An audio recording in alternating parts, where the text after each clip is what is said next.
Bonjour, je m'appelle Sébastien. Je vous invite à une partie de pêche à l'étang des Sources à la Traîne.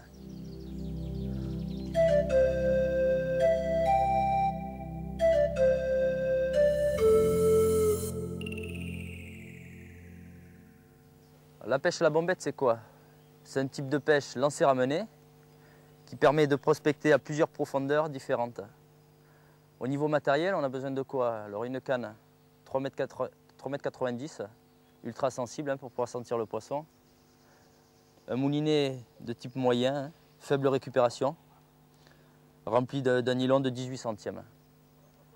Alors le bas de ligne, il consiste à avoir une bombette coulissante sur le nylon. Alors aujourd'hui, on va utiliser une semi-affondante, une semi-plongeante. Ça aurait pu être une flottante si le poisson se trouve en surface ou carrément une plongeante si le poisson était à fond. Juste en dessous, on va y mettre un ressort à bombette pour amortir chaque fois la descente, suivi d'un émerillon triple pour éviter l'emmêlement et conclu d'un 2 mètres de 16 centièmes avec un hameçon de 8. Et dessus va venir se sécher 2 teignes. Alors les teignes, moi j'enfile la première.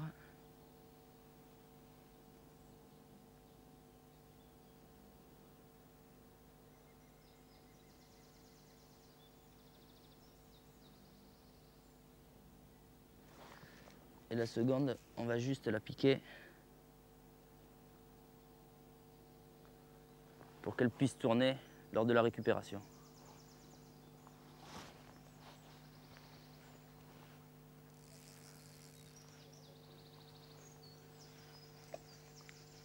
Alors bien sûr, ça va pas être de la fario, hein. Ça va être des trucs de lâcher, des arcs-en-ciel.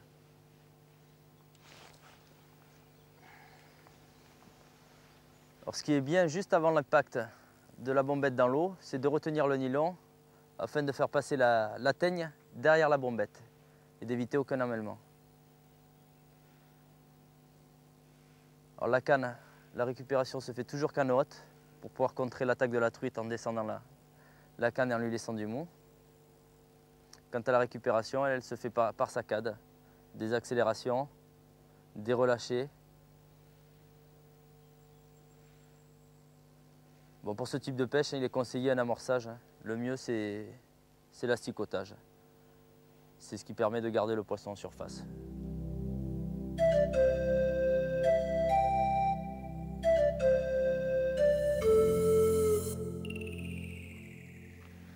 Je vais vous raconter une petite histoire qui m'est arrivée dans ce même étang, au mois d'avril l'année dernière. Un soir à la débauche, il me prend l'envie soudaine d'aller à la pêche. Et je m'en vais au début de l'étang, là-bas, muni de 2 cannes anglaises, montées en 17 centièmes, avec un bas de ligne en 12 centièmes. Et me voilà parti en échange ça d'un grain de maïs, même pas un quart d'heure après départ. 40 ou 50 mètres du moulinet étaient sortis. Et je m'attendais à tout sauf à attraper un tel engin, je ne savais pas du tout ce que c'était. Au bout d'un peu plus d'une heure, on s'est aperçu que c'était une carpe. Alors là, bien sûr, il a fallu avertir toute la famille pour m'encourager, ainsi que quelques amis. Et l'histoire a duré un petit peu plus de 2 heures. Quand arrivé à 2-3 mètres du bord, rien que par son poids, tout a cassé. Le 12 centièmes qui faisait, je crois, 1,8 kg de résistance a cassé. Alors on estimait ce poisson entre 12 et 15 kg, parce qu'on n'a pas pu la peser, bien sûr, puisqu'elle a cassé.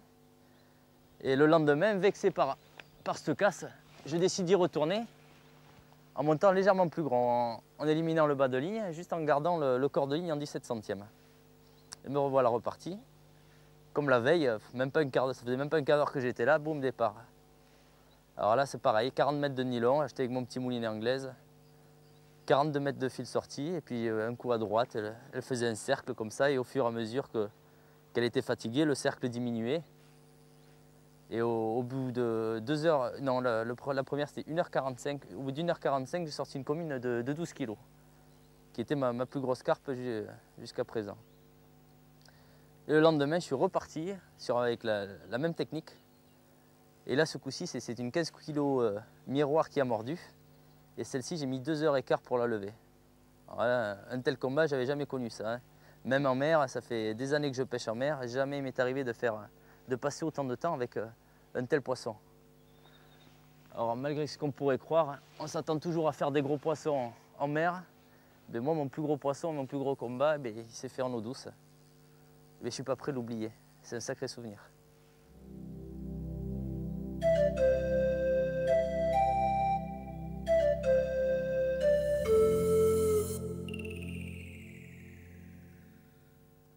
Alors si je peux vous donner un petit truc, hein, pour tous les lâchers de truites, ce qui est super bon pour les attirer, ce que je vous parlais d'asticotage tout à l'heure, c'est de prendre des asticots morts.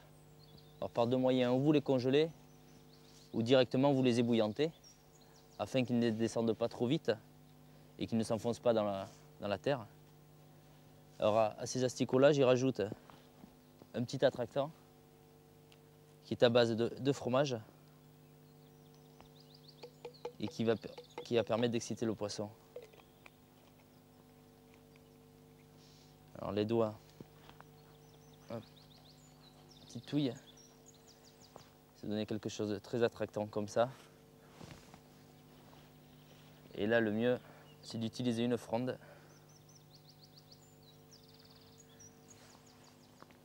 et d'envoyer ça sur la partie désirée. Alors le mieux pour la bombette, ce n'est pas les asticots. Les asticots, ça on l'utilise surtout pour la pêche à la bolognaise ou l'anglaise. Le mieux pour la bombette, c'est carrément du cocon d'asticot. Ce qui permet de les garder bien en surface.